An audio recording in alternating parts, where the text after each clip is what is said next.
What would you do if the person you swore to love forever gave you a choice that could destroy the only person who ever truly loved you back? Ethan never imagined those words would come from the woman he had built his new life with. It happened on a night that should have been ordinary, in a house that looked like the picture of peace. Outside, the Charleston harbor was calm, the tide brushing softly against the docks. City lights shimmered across the black water like a trail to some faraway place. But inside the villa, the air was sharp, tense, and heavy enough to crush a man's breath. His wife, Samantha, stood at the edge of the living room, her silk dress catching the glow from the chandelier. She didn't raise her voice. She didn't need to. Her words landed like a knife. "It's me, or your mother, tonight." For a moment, Ethan thought he had misheard her, but the look in her eyes told him she meant every word. In the hallway, his mother, Margaret, was quietly folding a blanket, unaware that her life was about to change forever. She had been his anchor through every storm, the one who sacrificed everything after his father's death. And now, in this beautiful house she never asked to live in, she was being pushed out by the woman he loved. That single choice would pull Ethan into a tide of loyalty, betrayal, and secrets he never saw coming. And once he stepped into it, there would be no turning back. The light in the living room was warm, almost golden, but it did nothing to soften Samantha's expression. She stood near the center of the Charleston villa, her arms crossed. Her chin lifted just enough to make Ethan feel the distance between them. Outside, the harbor breeze rattled the tall glass doors, carrying the faint smell of salt and seaweed. Inside, the air felt thick. "I have told you before, Ethan." Her voice was steady, each word placed with care. "Your mother cannot stay here." Ethan's hands rested at his sides, rough and scarred from years of repairing boats. He had learned patience from his work, but patience felt useless now. "Samantha, she has nowhere else to go. She is family." From the hallway, Margaret appeared, holding a folded blanket she had been mending earlier. She paused when she saw them, sensing the tension but not yet knowing the cause. Her eyes went from her son to her daughter-in-law, reading the silence. Samantha didn't look at her. "My parents gave us this house, the car, and the capital for your shop," she continued. "They did not do it so your mother could move in and treat it like her own." Margaret's fingers tightened around the blanket. Ethan glanced at her and saw the faint hurt in her face. But Samantha's gaze pulled him back. "This is our home. She does not belong here." Ethan felt his jaw tighten. He thought of the years his mother had spent waking before dawn, working until her hands bled just to keep him in school. The nights she had skipped meals so he could eat. This was not the way she deserved to be spoken about. "She is not a problem," he said quietly. "She helps around the house. She stays out of the way." Samantha stepped closer, her heels clicking against the polished wood. "That is not the point. I did not marry you to share my life with her in my home. You need to choose what kind of marriage you want." Margaret lowered her eyes, as if by doing so she could fade into the background. But the words had already cut through. Ethan's gaze moved between the two women. One was the love he had fought for. The other was the person who had fought for him his entire life. And standing in that room, he knew this was only the beginning of a battle that would not end easily. The tide outside lapped gently against the dock, but inside, the pressure was rising. The first crack in the life Ethan thought he wanted had just appeared. Long before the Charleston villa, before the polished floors and tall glass doors, Ethan's world had been carved by salt, wind, and hard work. He grew up in a small fishing town on the Maine coast, a place where the smell of the sea was in the air every morning and the cries of gulls woke you before the sun. His father was a fisherman, steady and strong, with a laugh that carried over the waves. When Ethan was 12, a winter storm rolled in fast and fierce. His father's boat never made it back. The search went on for days, but everyone in town knew what the sea had taken it would not return. Ethan remembered standing on the frozen dock, the icy wind cutting through his jacket, watching his mother clutch the railing until her knuckles turned white. From that day, Margaret carried the weight of two lives. She rose before dawn to bake bread for the local diner, then spent her afternoons mending nets or selling lobster rolls to tourists on the pier. Ethan learned early how to help. He fetched supplies, fixed small tools, and did whatever he could to keep the work going. They lived in a small house with peeling paint and a roof that creaked in storms. But Margaret kept it warm. She made sure there was always soup on the stove and stories at night, to chase away the cold. She told Ethan that a man's worth was not in what he owned, but in how he stood when life pushed against him. By the time Ethan was 17, he had found his skill in repairing boats. He started with small jobs, patching hulls and sanding decks, until the older men on the docks began trusting him with bigger work. Each paycheck went into a coffee tin Margaret kept under the sink, saving for the day he could open a shop of his own. Those years were hard, but they were honest. Ethan carried with him the rhythm of the tides, the patience of long repairs, and the belief that no matter how rough the sea became, he and his mother would face it together. It was a life far from perfect, but it was real, and it was a world he never thought he would have to defend against the person he loved most. Samantha's life had begun in a world far removed from the salt-stained docks and weathered boats Ethan knew. She was born into privilege in the heart of Charleston, and vacations on private islands. From a young age, Samantha was treated like royalty. If she wanted a new dress, her mother would have it delivered the same day. If a teacher corrected her, she would remind them of who her father was. Friends were often chosen for their status or usefulness, and the few who resisted her influence rarely stayed long. Despite her charm and beauty, there was a sharp edge to her personality. She looked down on people who worked with their hands, dismissing them as unimportant. At family dinners, she would scoff at the idea of doing anything without help. The thought of struggling for a living was something she couldn't imagine and had no interest in experiencing. Her father's business empire meant Samantha never had to face the consequences of her actions. If she offended someone, her family's name and wealth smoothed over the fallout. If she wanted something, it was hers. In her mind, the world existed to accommodate her needs. Yet beneath the confidence and luxury, Samantha carried a restlessness. Someone who could make her feel different, special. She didn't know it yet, but that craving for something outside her polished world would draw her toward Ethan. It was a bright summer afternoon when Ethan's and Samantha's worlds first crossed. The harbor was alive with the hum of voices, the sound of seagulls overhead, and the faint notes of a local band playing near the water. It was the opening day of the Charleston Coastal Arts Festival, an event that drew both tourists and the city's wealthiest families. Ethan was there on a break from his repair work, drawn by the promise of live music and the smell of fresh seafood drifting from the food stalls. Samantha moved through the crowd like she owned the space. Her sundress caught the light with every step, her sunglasses hiding the sharpness in her gaze. She was walking along the dock when the clasp of her silver bracelet gave way. It fell, rolled across the wood, and slipped into the narrow gap between two planks. Without thinking, Ethan moved forward. In one smooth motion, he crouched, reached between the boards, and caught the bracelet just before it would have slid into the water. "Here," he said, holding it out to her.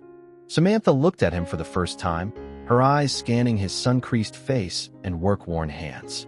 She gave a small smile, the kind she reserved for moments when someone had done something unexpectedly useful. "Thank you. It's a nice piece," Ethan replied, nodding toward the bracelet. "Would have been a shame to lose it." She tilted her head. "And you are Ethan," he said simply. "I work down by the boatyard. And you are Samantha Harrington." The name carried weight, but Ethan's tone held no hint of the awe she was used to. It was matter-of-fact, almost disarming. For reasons she couldn't explain, she stayed a little longer, asking him about the boats he worked on. He told her about the repairs, the challenges of the sea, and how every vessel had its own story. His words were steady, grounded, and free from the flattery she heard so often. When they parted, Samantha found herself glancing back once, catching the way he blended into the crowd without trying to stand out. It was different, and different was exactly what she had been craving. Neither of them knew that a single chance moment on the dock would set them on a path where love, pride, and loyalty would be tested harder than either could imagine. After that afternoon at the festival, Samantha and Ethan began to see each other more often.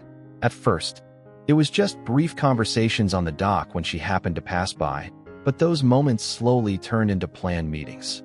Ethan would finish his work early to walk with her along the waterfront, and Samantha began staying longer after her errands, lingering just to hear him talk. He took her to small seafood shacks tucked away from the tourist spots, places where the fish was fresh off the boat and the air smelled of salt and fried batter.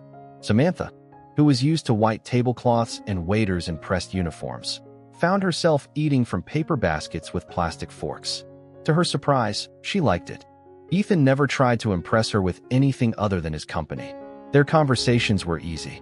He told her about the storms he had seen, the repairs that seemed impossible until they were done, and the pride he felt when a boat returned to the water.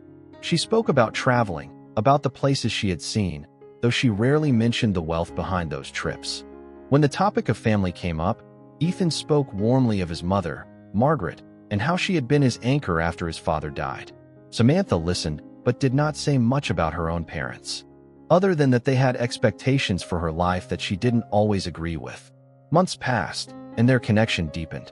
They began to meet in the evenings, sometimes sitting on the pier with their feet dangling above the water, watching the sun melt into the horizon. Ethan gave her small, thoughtful gifts, a hand-carved keychain, a scarf in her favorite color. They were not expensive, but each one came with a story. When Samantha finally invited him to dinner at one of her family's resorts, Ethan hesitated. He knew the gap between their worlds was wide, but he went, dressed in his best shirt. Her parents were polite but cool, their smiles practiced. He could feel their judgment. But Samantha brushed it aside, holding his hand under the table. The more time they spent together, the more certain Ethan became that she was the one. And when he finally asked her to marry him, it was on the pier where they had shared so many sunsets. She said yes, her voice soft but sure, setting in motion a future neither of them fully understood. The wedding was everything Samantha's family wanted it to be: grand, polished, and unforgettable. Guests filled the ballroom of the Harrington family's flagship resort. Her best dress pressed neatly, watching with tears in her eyes as her son said his vows. After the honeymoon, Samantha's parents gifted the couple a waterfront villa in Charleston. It was large, modern, and far removed from the modest home where Ethan had grown up. Moving in felt like stepping into a different world. Every room was bathed in light from tall windows, and the air smelled faintly of sea breeze and fresh paint. At first, life seemed smooth. Ethan spent his days at the boat repair shop, which had expanded thanks to an investment from Samantha's father. Samantha often spent her time meeting friends for lunch, shopping, or attending charity events. Their schedules rarely clashed, and when they were together, conversation stayed light. After a few weeks, Ethan began to think about Margaret. She was still living alone in their small place, and he worried about her health. One evening, while Samantha was reading in the living room, he brought it up. "I was thinking," he began carefully, "maybe Mom could come stay here. This house is big, and she's been on her own for a while." Samantha looked up from her book, her smile polite but tight. "I don't know, Ethan. We've only just started our life here. Won't it be crowded?" "She wouldn't be in the way," he assured her. "She could have her own room, and it would mean a lot to me." After a long pause, Samantha sighed. "Fine, but just remember, this is our home." Ethan took that as agreement and thanked her, relieved. Margaret moved in the following week. She arrived with only a few boxes and her sewing machine, smiling as she hugged her son. The villa felt strange to her, too quiet, too perfect, but she began helping right away, cleaning, cooking, and tending the small garden by the patio. Ethan thought they had found a good balance. What he didn't notice was the way Samantha's smiles toward Margaret rarely reached her eyes. And in that silence, the first small cracks in their household had begun to form. At first, Margaret tried to fit quietly into the rhythm of the villa. She kept her room tidy, cooked meals she thought Samantha might enjoy, and swept the patio each morning before the sun grew hot. But it didn't take long for small frictions to appear. One morning, Margaret served a bowl of hearty fish stew for lunch, a recipe she had made for Ethan since he was a boy. Samantha sat at the table, lifted the spoon, and paused. "This smells strong," she said, setting it down. "Maybe next time, something lighter." Her tone was calm, but her eyes slid away, already reaching for her phone. Margaret simply nodded, though Ethan noticed the way she folded her hands in her lap afterward. It became a pattern. If Margaret hummed while working, Samantha would ask her to keep it down because she was on a call. If Margaret rearranged the kitchen to make cooking easier, Samantha would put everything back, claiming she liked things in their original place. Ethan noticed these moments, but he told himself they were harmless differences in habit. He believed that with time, they would learn to get along. Samantha was still affectionate with him, smiling when he came home, asking about his day. That comfort made it easy to push away the unease he felt. Margaret, however, sensed the change. She moved more quietly around the house, careful not to overstep. But her hands were never idle. She ironed Ethan's shirts, cleaned the windows until they gleamed, and kept the garden blooming with fresh herbs and flowers. She thought that by helping more, she might earn Samantha's warmth. One evening, Ethan came home to find Samantha standing in the kitchen, her arms crossed. Margaret had spilled a little water while mopping, and Samantha's voice was sharp. "This is dangerous," she said. "Someone could slip. Please, just be more careful." Margaret's cheeks flushed as she bent to wipe the floor, murmuring an apology. Ethan stepped in, but Samantha brushed it off with a smile, claiming she was just worried about safety. Later, Margaret said nothing, though her silence spoke volumes. The villa still looked perfect from the outside, but inside, the air was shifting. Samantha's patience with Margaret was wearing thin, and Margaret's quiet endurance was beginning to fray. Ethan didn't realize it yet, but the small cracks were spreading faster than he could see. The peace he thought he had built was slowly slipping away, one quiet moment at a time. Ethan liked to believe that the tension between Samantha and Margaret was just a matter of time and adjustment. He told himself that once they grew used to each other, the awkward moments would fade.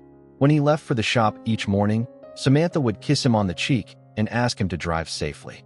That simple gesture made it easy to convince himself everything was fine. Most days, Ethan was gone from sunrise to late afternoon, buried in repairs at the boatyard. He didn't see the way Samantha's smile vanished the moment he closed the door. He didn't hear the clipped tone in her voice when she spoke to Margaret or notice how Margaret moved through the house with quieter steps. Margaret never complained. She had weathered storms far greater than a few cold words. When Ethan asked how things were going at home, she would smile and say all was well. She didn't want to be the reason for any strain in his marriage. But in reality, Samantha's patience was wearing thinner. If Margaret set the table for dinner, Samantha would quietly redo it. If Margaret left a pot to soak in the sink, Samantha would wash it immediately, making a point to scrub harder than necessary. Small acts, but each one chipped away at the warmth in the house. Ethan noticed little things, the way Margaret sometimes hesitated before speaking, the way Samantha avoided eye contact when he mentioned his mother, but he brushed them aside. He believed love could bridge any gap. He was proud of how hard Samantha worked to keep their life running smoothly, and he was equally proud of how much his mother helped around the villa. To him, they were simply different people with different ways. One evening, he came home to find the two women in the living room. Samantha was flipping through a magazine. Margaret saw Samantha as a barrier between her and her son, and Ethan, caught in the middle, still believed they would eventually meet somewhere in the middle. He didn't realize that the quiet he cherished was not peace at all, but the silence before a storm. The day the storm finally broke began like any other. Ethan left early for the shop, the sky just starting to turn gold over the harbor. Margaret was already in the kitchen, brewing coffee and humming softly. Samantha remained upstairs, the faint sound of her phone conversation drifting down the staircase. By evening, clouds had rolled in. Ethan returned home tired, smelling faintly of engine oil and seawater. He stepped into the living room and found Samantha standing near the window, arms crossed, her gaze fixed on him. Margaret was in the corner, sweeping quietly. "We need to talk," Samantha said. Her voice was calm, but carried an edge that made Ethan's stomach tighten. About what? Ethan asked, glancing at his mother. About her. Samantha's eyes flicked toward Margaret, then back to him. "This isn't working. She needs to leave." Ethan's pulse quickened. "Samantha, she's my mother. She has nowhere else to go." Samantha took a step closer, her heels clicking on the floor. "I've tried. I really have. But this is my home, the one my parents gave us. I didn't agree to live with your mother watching everything we do." Margaret's broom paused mid-sweep. She looked between them, her face a mix of confusion and hurt. Samantha's voice sharpened. "I'm tired of feeling like a guest in my own house. Either she leaves tonight, or I will." Ethan felt the weight of the words sink into him. The room seemed smaller, the air heavier. He looked at his mother, who stood frozen, then back at his wife, whose eyes were steady and unblinking. Samantha didn't raise her voice. She didn't need to. Her calm was more dangerous than shouting. "This is not a request, Ethan. It's me or her. Tonight." For a moment, no one moved. Every memory of his mother's sacrifices clashed with the life he had built with Samantha. He stood between them, the choice pressing down harder with every second. Outside, the wind picked up, rattling the windows. Inside, the storm had already arrived. Ethan stood frozen, the weight of Samantha's ultimatum pressing on his chest. Margaret's eyes searched his face, as if looking for the boy she had raised, the boy who had promised never to leave her side. He could hear his own heartbeat, loud in the silence, until Samantha's voice cut through again. "I am waiting." Margaret stepped forward, her voice trembling but clear. "Ethan, please. I have no one else. I have given my whole life for you. Don't send me away." He wanted to tell her he would never let that happen. But then he saw Samantha's expression, calm, certain, and ready to walk away if he refused. The image of losing her, of losing the life they had built together, clashed with the thought of standing up to her. Samantha took another step toward him. "If you don't tell her to leave, I will call my father. And you know what that means for the shop." Margaret's hand reached for his arm. "Son, think about what you're doing." Her grip was light, but it felt like a chain pulling him back from the edge. Ethan's breath came short. The walls seemed to close in, the air thick with everything unsaid. Finally, he spoke, his voice barely more than a whisper. "Mom, you have to go." Margaret shook her head slowly. "No, this is my son's home. I won't leave." Something in Ethan snapped. Fear, shame, maybe both. He stepped forward, his hands on her shoulders, trying to move her toward the door. She resisted, her fingers gripping the frame. Ethan pushed harder. Margaret stumbled, her foot catching on the step, and she fell onto the porch. The sound of her gasp seemed to echo in the night. She lay still for a moment, then began to push herself up, tears mixing with the salt in the air. Ethan stood in the doorway, his own hands trembling. Samantha appeared beside him, her hand brushing his arm. "You did the right thing," she said softly. But as Ethan closed the door, the quiet that followed wasn't peace. It was heavier than any noise, and every breath reminded him that he had crossed a line he could never uncross. Outside, Margaret's shadow lingered in the porch light until it finally slipped into the darkness, leaving him with nothing but the sound of the tide and the hollow echo of what he had done. The villa was silent after the door closed, but Ethan couldn't shake the sound of it slamming in his own mind. He sat on the edge of the couch, staring at the floor, while Samantha moved to the kitchen and poured herself a glass of wine. Her steps were unhurried, almost graceful, as though nothing out of the ordinary had happened. She sipped the wine, then pulled out her phone. Ethan heard her voice drop into a tone he hadn't heard all night, smooth and confident. "It's done," she said. "She's gone. Now we can move forward." Ethan looked up sharply. "Who are you talking to?" Samantha turned slightly, just enough for him to see her faint smile. "My father." We were already discussing the next steps for the shop. "The shop," Ethan repeated, his voice flat. Samantha walked toward him, her heels clicking against the wood. "Yes, my father thinks it's time to expand. But for that to happen, certain distractions needed to be handled." Ethan's chest tightened. "You mean my mother?" Samantha tilted her head as if the answer was obvious. "She was never going to fit into this life, Ethan. And now we can focus on building something better, something that will actually last." Ethan felt a coldness crawl through him. This wasn't about peace in the house. It was about control. He wondered if their generosity had come with a plan he hadn't seen. While Samantha disappeared into the study to make another call, Ethan walked to the window. Outside, the harbor lights shimmered on the water, but the view felt different now, less like freedom, more like a cage with an ocean view. Somewhere across the city, Margaret was alone, carrying not just the sting of being pushed out, but the fear of what would happen to her son. She knew Samantha's type. She had seen people like that before in smaller, meaner forms. And she suspected this night was only the beginning. In the shadows of that quiet street, another figure had seen it all. Every word, every shove, every tear. And he wasn't about to let it pass. Across the narrow street from the villa, Jake sat in his truck, engine off, headlights dimmed. The rain from earlier in the evening had left a thin sheen on the pavement, reflecting the warm glow from the Harrington Villa's windows. He had been parked there for over an hour, watching the house with the same uneasy feeling that had pulled him here in the first place. He also knew Margaret well, a woman who never missed Sunday service, who would lend a hand to anyone in need, even when she had little herself. Seeing her leave the villa earlier that night, stumbling into the darkness, had tightened something in his chest. From where he sat, Jake had seen enough to piece together the truth.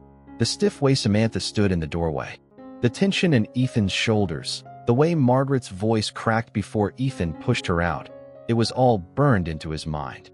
He hadn't heard every word, but he didn't need to. The picture was clear. Margaret didn't belong on the street, in the cold, with nowhere to go. Jake had wanted to jump out of the truck right then, to help her, to drag Ethan outside and make him face what he had done. But he knew emotions that high could ruin any chance of fixing things the right way. So he waited, watching as the front curtains of the villa closed and the night swallowed the porch. When Margaret finally appeared again, walking slowly toward the end of the block, Jake started the engine. He pulled alongside her and rolled down the window. "Get in," he said softly. She hesitated for a moment, her pride warring with her exhaustion, then opened the door and slid into the passenger seat. They drove in silence for a while, the hum of the engine the only sound between them. Jake glanced over, catching the way she stared out at the passing lights. "I don't know what happened in there," he said, "but I know it's not the end of it." Margaret turned her head just enough to meet his eyes. "No," she replied quietly. "It's not. And if we don't stop her, she's going to take everything from him." Jake gripped the steering wheel tighter. "Then we don't let her." Jake drove Margaret to his sister Laura's apartment, a modest second-floor space above a small bakery. The warmth was a stark contrast to the cold echo of the villa's marble floors. Jake sat across from Margaret at the kitchen table, a stack of documents in front of him. "I've been watching the Harringtons for a while now," he admitted. "They've been buying up small businesses around the marina, forcing owners out when they don't agree to sell. Ethan's shop is next on their list." Margaret's eyes darkened. "And Samantha is part of it." Jake nodded. "Tonight was about more than just getting you out of that house. It was the first step in isolating him so they can control everything." Margaret's hands tightened around the mug. "Then we fight back." The next morning, Jake made calls to a few old friends in the community, a dockmaster, a parts supplier, even a city council member who had heard whispers of the Harringtons' methods. One by one, people agreed to speak out. They had stayed silent out of fear, but seeing what happened to Margaret lit a spark. By evening, Jake had arranged a small meeting at the back of the marina's cafe. Margaret attended, her presence steady and calm, and together they laid out the pattern of how the Harringtons operated. Every person in that room had a story, and together they formed a chain strong enough to reach Ethan. Jake knew the next step was the hardest, getting Ethan to listen. He would wait for the right moment. The water catching the last light of day. For the first time since leaving the villa, her hope felt heavier than her hurt. Life sometimes forces us to stand up to the very people we thought were closest to us. Love and loyalty only have value when they are not taken advantage of. Sometimes, protecting the ones you truly care about means having the courage to say no to what is wrong, even if the price is high. Thank you for following this story to the very end. Your support and companionship are the driving force that inspires us to keep bringing you heartfelt and meaningful stories. If you were in Ethan's position, would you choose love or family? And would you have the courage to change your decision before it's too late?